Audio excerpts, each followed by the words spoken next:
व्यापारी का लक्ष्य है व्यापार करना, मकसद है उसका बढ़ाना बिजनेस। आप तो पैसे से सामान खरीदते हो, आपको रहना है थोड़ा सा सेंस। सपोज आप एक हेलमेट खरीदा, पुलिस से बचने के लिए नहीं, खुद को इंजरी से बचाने के लिए। लेकिन आप ये नहीं जांच कर पाओगे कि वो हेलमेट दुर्घटना के समय आपको प्रोटेक्ट कर पाएगा या नहीं पाएगा। ये जांच करने का काम ना खरीदने वाले का है ना बेचने वाले का। लेकिन आम जनता को ये इंश्योर होना जरूरी है कि वो हेलमेट जिस काम के लिए खरीदा गया उस काम पे वो ठीक ठाक है या नहीं। और ये इंश्योर होने के लिए सभी प्रोडक्ट में अलग अलग सर्टिफिकेशन मार्क दिया जाता है।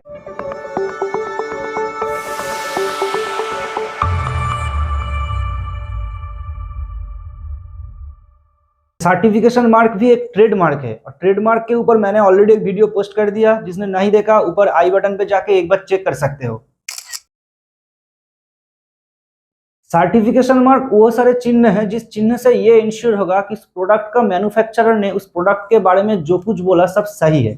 मतलब उस प्रोडक्ट कौन कौन मटेरियल से बनाया गया, कहाँ बनाया गया, कैसे बनाया गया, उस प्रोडक्ट का एक्सपायरी डेट क्या है, ये सब कुछ इंश्योर होता है बहुत सारे सर्टिफिकेशन मार्क के द्वारा। इनमें से कुछ सारे सर्टिफिकेशन मार्क एडवाइजरी है और कुछ सारे सर्टिफिकेशन मार्क प्रोडक्ट पे लगवाना मैंडेटरी होते हैं। Bureau of Indian standard BIS India का प्राइम अथॉरिटी है for certifying standards of product. Cricket में जैसे बीसीसीआई, ईसीबी, एसीए ऐसे सभी नेशनल क्रिकेट बोर्ड का रिप्रेजेंटेटिव द्वारा फॉर्म होते हैं आईसीसी, इंटरनेशनल क्रिकेट काउंसिल।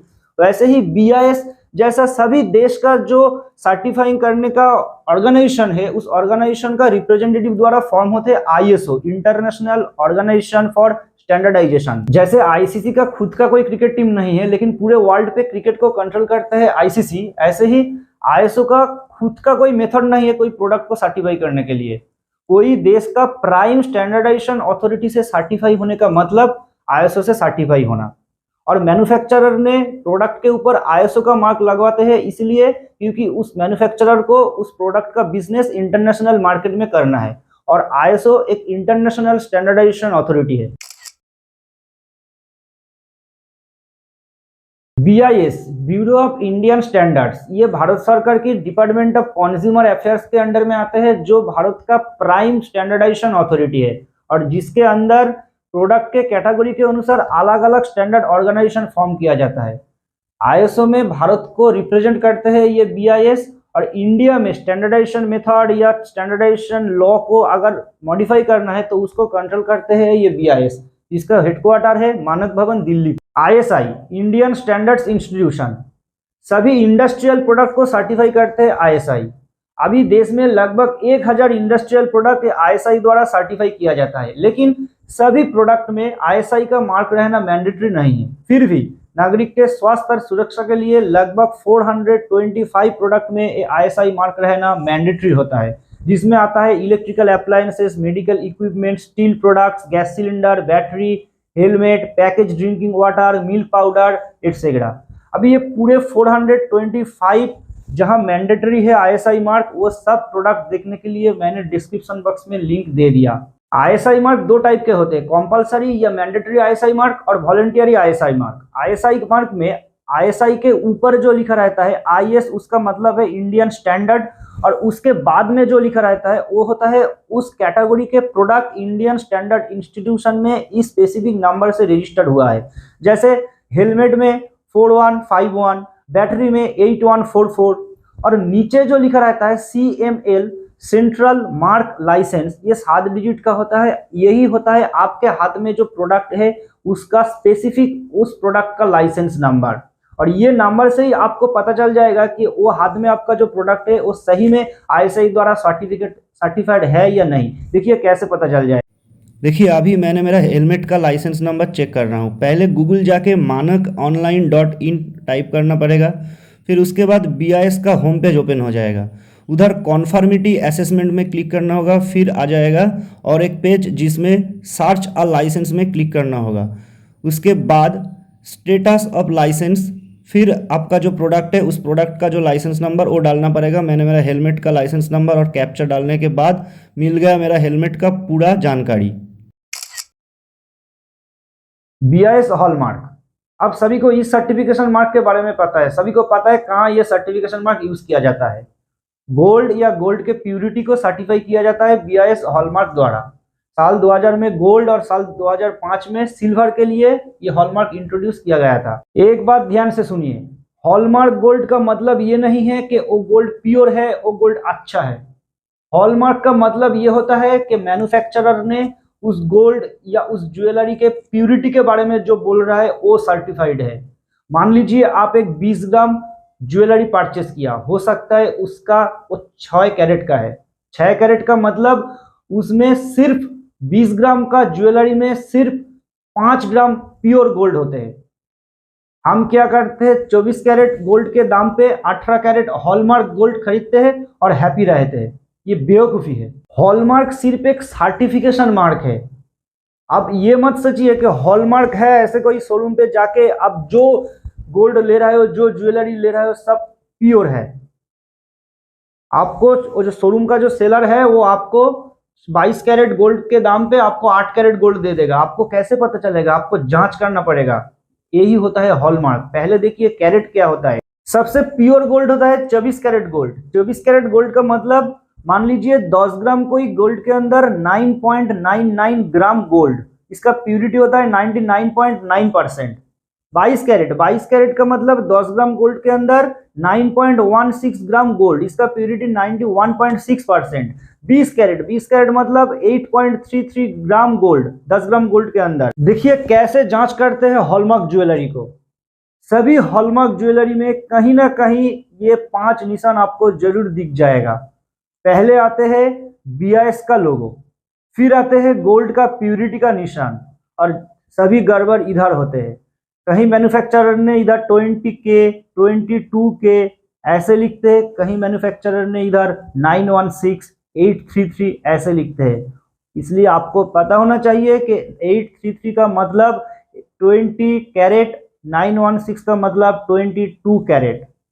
फिर जो निशान है वो ऐसे का निशान है, ऐसे जो मतलब जो इस हॉलमार्क को सर्टिफाई किया, जहां ये निरीक्षण हुआ कि इसमें जो कैरेट का हिसाब दे रहा है ये सही है। फिर आता है year of making. Year of making का मतलब इधर भी एक अलग सा फॉर्मूला है। 2000 साल से आप अल्फाबेटिकली अगर देखिएगा तो 2000 साल ए, 2001 साल बी, ऐसे अगर 2023 में कोई मैन्युफैक्चर हो रहा है ज्वेलरी तो उसमें W लिखा है। फिर आता है जो शोरूम है, जो मैन्युफैक्चरर है, उसका खुद का अगर कोई लोगो है तो उस लोगो उधर इम्प्रेस करना। FSSAI, food safety and standard authority of India, सभी फूड्स और ड्रिंक्स को सर्टिफाई करते हैं। फैसाई 2008 साल में इंट्रोड्यूस हुआ और उसके बाद सभी खाने और पीने का जो प्रोडक्ट है उसके पैकेट के ऊपर 14 डिजिट का एक लाइसेंस नंबर दिख जाएगा। अगर वो 14 डिजिट का लाइसेंस नंबर को डिकोड किया जाएगा तो ऐसा होगा। 14 डिजिट का पहला डिजिट होता है 1 और 2। अगर 2 हुआ तो उसका मतलब वो मैन्युफैक्चरर रजिस्टर्ड है, उसका financial turnover, annual turnover 12 lakh रुपए से कम है। और अगर 1 हुआ तो उसका मतलब वो मैन्युफैक्चरर लाइसेंस्ड है। स्टेट लाइसेंस के लिए मैन्युफैक्चरर का फिनेंशियल एनुअल टर्नओवर होगा 12 लाख रुपए से 20 लाख रुपए, और सेंट्रल लाइसेंस के लिए वो 20 लाख रुपए से ज्यादा होगा। फिर 2 डिजिट होता है स्टेट कोड, मतलब वो मैन्युफैक्चरर फैसाई का रजिस्ट्रेशन कौन सी स्टेट से किया है। अगर सेंट्रल से किया है तो उधर 00 है। फिर 2 डिजिट आता है ईयर, मतलब वो मैन्युफैक्चरर कौन सी ईयर में फैसाई में रजिस्टर्ड हुआ। फिर 3 डिजिट आता है रजिस्टर्ड ऑफिस कोड, मतलब वो फैसाई रजिस्ट्रेशन के लिए स्टेट के कौन सी रजिस्टर्ड ऑफिस में वो रजिस्ट्रेशन किया। फिर 6 डिजिट आते हैं सीरियल नंबर, रजिस्टर्ड ऑफिस के अंदर उस प्रोडक्ट का particular serial number, last 6 digit. खाने पीने का प्रोडक्ट में और एक मार्क होना मैंडेटरी है।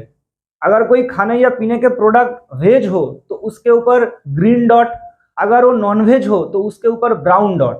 लेकिन अभी फैसाई ने वो ब्राउन डॉट को ब्राउन ट्रायंगल पे रिप्लेस किया, क्योंकि जो कलर ब्लाइंड है उसको कलर से अच्छा होगा शेप आइडेंटिफाई करना। और धर्म के मामले में ये वेज और नॉन वेज का बहुत इंपॉर्टेंट भूमिका है। फिर जो येलो डॉट होते हैं, वो येलो डॉट का मतलब है वो खाने में एग मिला हुआ है, और जो ब्लू डॉट है उसका मतलब है वो खाना डायबिटिक फ्रेंडली। एग मार्क, सभी एग्रीकल्चरल प्रोडक्ट को सर्टिफाई करते हैं एग मार्क, जैसे कि चावल, दाल, वेजिटेबल ऑयल, ब्रेड, ये सब जो एग्रीकल्चर से आते हैं ये सब प्रोडक्ट का क्वालिटी को सर्टिफाई करते हैं egg mark. APO, food products order, fruit या फल से बनाया गया सभी प्रोडक्ट को एफपीओ सर्टिफाई करते हैं, जैसे कोई jam, fruits juice, fruits cross, pickle, ये सब फ्रूट से बनाया हुआ प्रोडक्ट एफपीओ द्वारा सर्टिफाई होते हैं। एफएससी फॉरेस्ट स्टीवर्डशिप काउंसिल एक इंटरनेशनल नॉन गवर्नमेंट काउंसिल है। अगर कोई प्रोडक्ट वुड या वुड फाइबर से बनाया हुआ, जैसे पेपर, पेपर बोर्ड, रबर, तो ये सब प्रोडक्ट बनाने में एफएससी सर्टिफाई करते हैं कि ये सब प्रोडक्ट बनाने में फॉरेस्ट का इस्तेमाल किया गया है, लेकिन फॉरेस्ट का कोई नुकसान नहीं हुआ और बायोडाइवर्सिटी भी मेंटेन है। India organic mark, India organic mark से ये सर्टिफाई होता है कि प्रोडक्ट जो रॉ मटेरियल से बनाया गया और रॉ मटेरियल कॉम्प्लीटली फार्मिंग या हार्वेस्टिंग के बाद पाया गया, ना उसमें कोई फर्टिलाइजर है, ना कोई पेस्टिसाइड, ना कोई हार्मोन, प्रोडक्ट कॉम्प्लीटली ऑर्गेनिक है। इको मार्क, इस जमाने में इको मार्क का इंपॉर्टेंस बहुत ज्यादा है, क्योंकि ये इको मार्क इंश्योर करते हैं कि ये प्रोडक्ट इको फ्रेंडली है और ये इस्तेमाल करने से परिवेश का कोई नुकसान नहीं होगा। Silk mark, silk mark organisation of India silk mark से ये सर्टिफाई करते हैं कि आप सिल्क के जो कपड़े पहन रहे हो वो प्योर सिल्क से बनाया हुआ है, और वूल मार्क से ये सर्टिफाई होते हैं कि आप वूल के जो कपड़े पहन रहे हो वो प्योर वूल से बनाया हुआ। बी मार्क, भारत सरकार के मिनिस्ट्री ऑफ पावर के under B, bureau of energy efficiency, B mark से ये सर्टिफाई करते हैं कि आप जो इलेक्ट्रिक अप्लायंसेस यूज कर रहे हो, टीवी हो, फ्रिज, एसी, हीटर, जो आप यूज कर रहे हो इलेक्ट्रिक अप्लायंसेस, वो कितना इलेक्ट्रिक कंज्यूम करेगा, और वो स्टार से मेजर किया जाता है। 1 स्टार मतलब ज्यादा इलेक्ट्रिक कंज्यूम करेगा, 5 स्टार मतलब कम इलेक्ट्रिक कंज्यूम करेगा। लेकिन एक बात, 5 स्टार का मतलब ये नहीं है कि सब दिख से वो अप्लायंस अच्छा है, 5 स्टार का मतलब है वो सिर्फ इलेक्ट्रिक कम कंज्यूम करेगा। रिसाइकलिंग मार्क, अगर कोई प्रोडक्ट प्लास्टिक से बनाया हुआ है या कोई प्रोडक्ट का पैकेट प्लास्टिक का है तो उसके ऊपर एक रिसाइकलिंग मार्क आपको दिख जाएगा, वो एक एरो साइन देके रिसाइकलिंग को इंडिकेट किया जाता है, और उसके अंदर 1 से 7 डिजिट आपको दिख जाएगा। प्लास्टिक का क्वालिटी, उसका रिसाइकलिंग होने का एबिलिटी, ये सब के अनुसार वो डिजिट निर्णय होते हैं। जैसे कि अगर वो उसके अंदर 2, 4, 5 ये लिखा हुआ है तो वो प्लास्टिक आप आसानी से रिसाइकिल करके यूज कर सकते हो, लेकिन उसके अंदर 1 और 7 लिखा हुआ तो वो आप थोड़ा इधर उधर करके रिसाइकिल करके यूज कर सकते हो, लेकिन 3 या 6 लिखा हुआ है तो वो ना यूज करने से ही अच्छा होगा। आशा रखता हूँ कि आपको वीडियो अच्छा लगा और अगले दिन में आपको ये वीडियो काम में भी आएगा। Thanks for watching my video till and, wish you a good time. Thank you.